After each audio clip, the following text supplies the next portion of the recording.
Welcome back, guys, to another video brought to you by your one and only literary pharaoh. I'm here to talk about the San Antonio Spurs. They are going to be a problem in the West. I said this earlier in the season, about 2 to 3 games in, and people laughed at me. I made a comment on someone's YouTube page. I think they were talking about the NBA. I think they were talking about the emergence of Victor Wembanyama possibly being an MVP candidate for the 2025-2026 NBA season. So I wasn't even on the Victor Wembanyama thing. I wasn't even on that. I just looked at the team after 2 or 3 games. I'm like, oh shit, this team's gonna be a problem. Why did I say that? Because they have defense. It starts with Castle. Believe it or not, it's not even about Victor. Victor is just the cleanup guy. So if anybody on the perimeter gets beat, Victor's there to clean it up. They're stout defensively. They have a good defensive team. Castle is just elite, an elite perimeter defender. Then you have a front court player and Victor Wembanyama on the back end that cleans up any messes that are made by the perimeter defenders. So number one, they have a great defense. Number two, they have just enough three-point shooting. And number four, they're deep. Ron Harper Jr. is going to be a problem because he's too young. He doesn't even have. There are a lot of young guys that come into the NBA and they're sort of like, oh my God, I'm in the NBA, and the bright lights of the NBA sort of gets to them. Ron Harper Jr. has this mentality of like, I don't care, I don't know, he doesn't even, it's not even arrogance or confidence. It's just an inner assurance that he holds about himself. I'm talking about Ron Harper Jr. It's like an inner assurance that he knows about himself. He's very secure in himself that no matter what is going on externally, it doesn't matter because he knows what he can do. When I watched the game against the Pelicans and he hits the game-winning layup with his offhand because he's left-handed, he drives on a very good defender and finds a way to scoop it with his right hand. I mean, the degree of him being ambidextrous is next level. And he comes off the bench. Listen to me, guys. Ron Harper Jr. could be starting for any team in the NBA. He's that good. I know you guys are big into numbers. How many points did he average? He doesn't play that much, and the offense is not predicated around him. Okay, so let's start with that. You guys are so big into numbers and having big threes that you guys have lost the true essence of what a basketball team truly is supposed to be. It's a basketball team. In NFL they say there's no other. The quarterback is the most important position on the team. Well, that's more true than in the NBA. There's no one position on basketball that's more important. Now, some of you guys may think it's the point guard. Everybody's position on the basketball court is important, equal. If a shooter is off, if a shooter shoots and he's on, great. If the point guard can do what he does, great. Everyone has to be great at their role. And that's what makes OKC dangerous, because everyone has their role. They are like a well-oiled machine. But in the beginning of the season, when people were laughing at me, after 2 or 3 games, I said, this Spurs team is going to be good. Because I saw what they had. And they're showing it to me. Against the Los Angeles Lakers yesterday, it just further confirms and affirms what I've always said. Their defense is what they're going to hang their success on. And because they have just enough youth, they have just enough young guys, and they have great team chemistry. And this is with key guys going in and out the lineup. They didn't start the season off with De'Aaron Fox. Now De'Aaron Fox comes back, and then you have Victor being out. There's always somebody out, and yet they still held it down. Now, I could say the same thing about OKC because Jason Williams was out, and they still did well. But we know that OKC has the experience. And we know that it has Shai Gilgeous. So they have a system that's well-oiled over there. Right now, I think and I believe that Spurs are ahead of schedule. That's what makes them very dangerous, because they're not even supposed to be here in terms of being this good this early. So those are the teams that will pose problems against a team that's supposed to be there. Just something called pressure, right? And expectations. The expectations for the Spurs are so freaking low that they're not playing with anything on their backs. They're not playing with, oh my God, like we're expected to win the championship this year, or we're expected to do this. They're not playing with any expectation. They're not. Just them getting into the playoff is a successful season. That's a dangerous team. Right now, they're one of the top teams in the West. The teams that are going to come out of the West, to me, the two teams that scare me the most in the West are OKC and Spurs. Everybody else is just there for the party, just on the ancillary.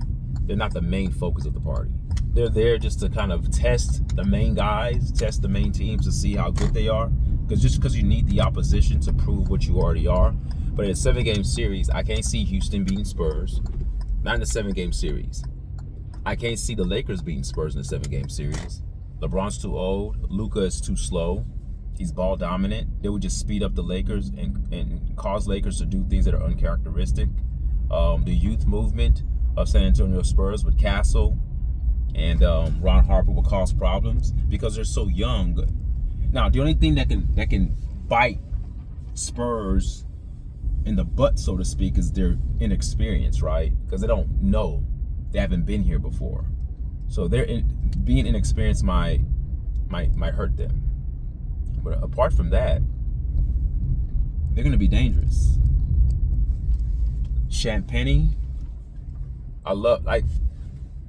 they have all the ingredients, folks. They have 3-point shooting. They have defense. They have great point guard play. They have good coaching. They know what they are on offense. There's not this one guy that's trying to prove a point or someone's coming into their contract year and someone's trying. None of that. All that drama that surrounds teams that are struggling is not there with OKC. And I'm not OKC with San Antonio Spurs. So to me, they're going to be dangerous. I said what I said before, and people laughed. And look at them. Look at the Spurs. I don't trust Rockets. They're too inconsistent. Maybe Rockets defense is okay, but when you're relying on a 37-year-old Kevin Durant and Alperen Şengün, they need more. Shepherd is coming into his own. So Houston could be dangerous, but I don't see them being a problem. When I say a problem, I mean that they're damn near going to be hard to beat. Barring injury to San Antonio Spurs main players, if they are relatively healthy by playoff time and they have all their key guys, I feel sorry for the West. OKC, I know you have the best record right now. Watch out for the Spurs. Now, some of you guys may laugh when I say watch out for the Spurs, because like Spurs, it's been a while since the Spurs have been good. Since the Tim Duncan and Ginobili and Parker era, they've been, that's the past, folks. We are in the present. Let's focus on current. Let's focus on things that are current. Right now, I kid you not, OKC better be careful and watch Spurs closely. Because their best players aren't their old. See, if you have a team where your best players are your oldest players, attrition kicks in. It just does. LeBron, as great as he is, he's 23rd year in the NBA. Come on.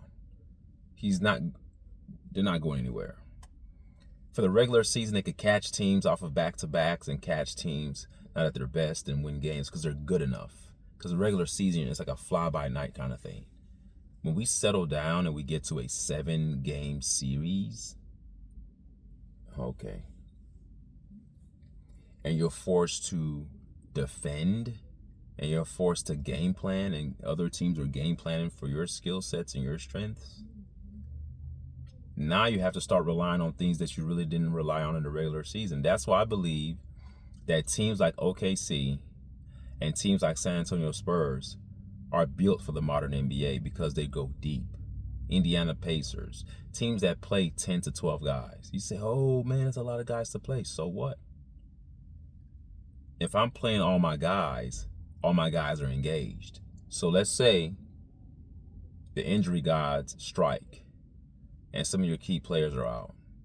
When you plug in players that are quote unquote off the bench, this is not a new thing for them. They've always played in the regular season. They just pick up where they left off. So the momentum is there. The problem you have are teams like that are coached by Tim Thibodeau. And I see Tim Thibodeau sort of try to change his dynamic here. Well, I saw he used to. He doesn't even coach. He doesn't even coach anymore, I don't think. I don't follow the Knicks that much. but I think they got rid of him. But when Tim Thibodeau was coaching them, he would play like only 7, 8 guys. Sometimes it's play 6 guys. I'm like, how do you can't get away with that?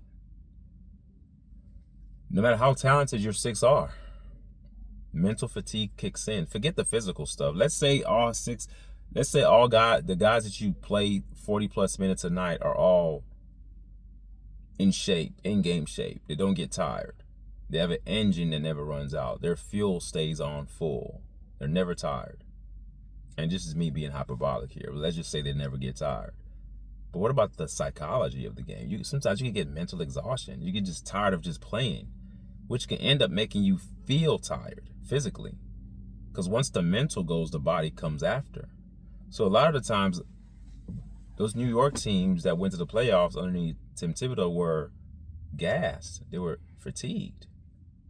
Mentally, more than physical. They're tired of just being in the game. Sometimes you just want to sit down and take a mental break and kind of see the game from a different perspective, and then come in when you have a fresh mentality about how you're going to attack the opposing defensive schemes. So I don't know, guys. I think that teams like OKC and teams like the Spurs are going to go far in the playoffs. And if Spurs and OKC meet, don't be surprised if if Spurs gives OKC a run for their money. I'm just saying. They're a good team. I said it earlier.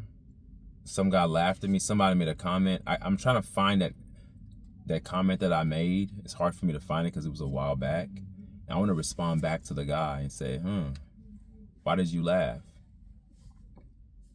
He laughed. Some guy said you don't know basketball. Some guy said Spurs are a joke. Yeah. No, they're not a joke. They're not a joke. Ron Harper Jr. is a problem. De'Aaron Fox is a problem. Castle is a problem. Wembanyama is a problem. Champagne is a problem. The other 3-point guy with the hair,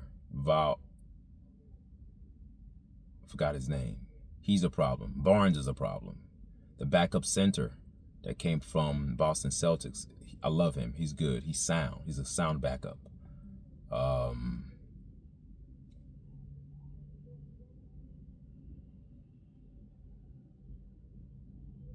They're a problem, folks. Center and the Spurs are a problem.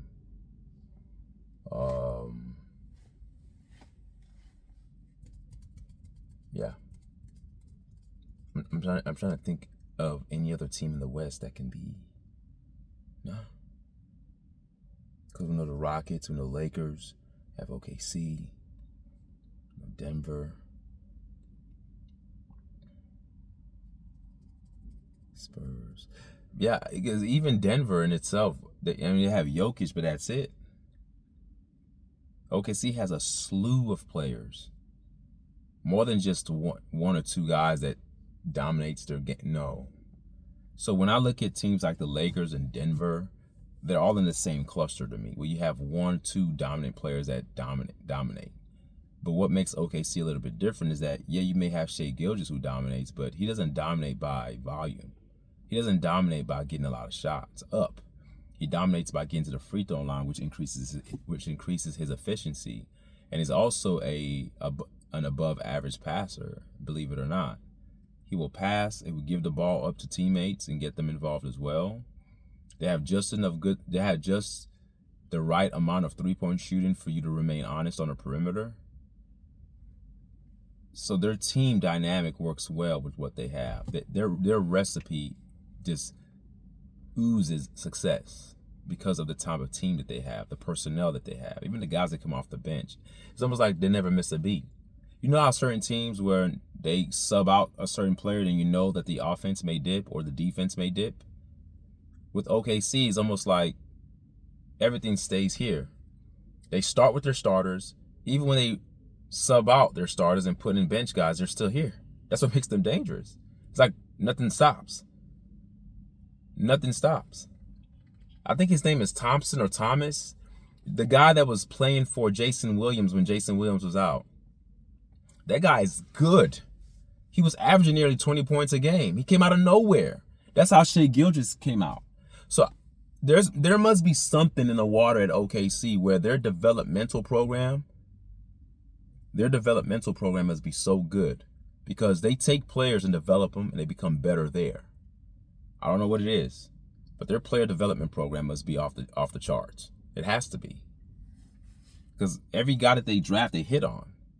There's no guy on their team that's like, oh my God, he's in the game. Oh my God. You know you have those teams where they sub in a guy, you start shaking your head before they even get in. You're like, oh. Now with OKC, they stay here. How do I know that? Because Jason Williams was out for the bulk of the season and they stayed here. They actually were a better team this year statistically than they were last year without Jason Williams. Jason Williams comes back, it's almost like they didn't miss a beat. Whether he's there or not, they're still here. That's the point that I make. They're a good team.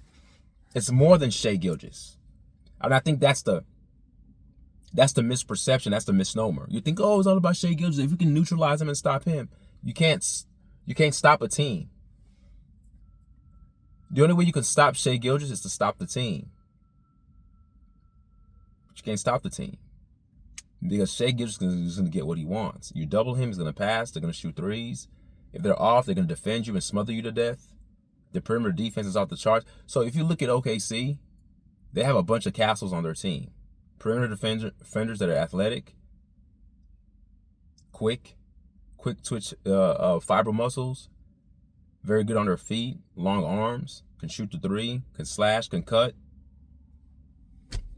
Team, folks. Stop this, oh, they have all-stars on their team. Who gives a damn how many all-stars you have on your team? The point is, do you have a good team that works together for team success? It's about W's, guys. It's not about stats. And right now, you have to give the MVP to Shai Gilgeous. The team is, 24-1? And he's the best player on that team? By default, he should win it again. Are there other guys scoring more points per game than Shai Gilgeous? Of course. But if everything to you is about points per game, then you're an idiot. You're a novice when it comes to sports, viewing sports in a proper way. You can't just view everything from the lens of points per game. Team success has a part to play in it as well. So I'm going to leave it there. OKC is a dangerous team. I mean, Spurs are a dangerous team. OKC is too, obviously. But I think that the surprise of the season to me is how well the San Antonio Spurs are playing. I knew they were going to be good. Some people didn't think it. Some people thought they were probably a year or two away. They're here now. They're a problem. Leave a comment. Tell me what you think. Peace. Till next time, your health is your wealth.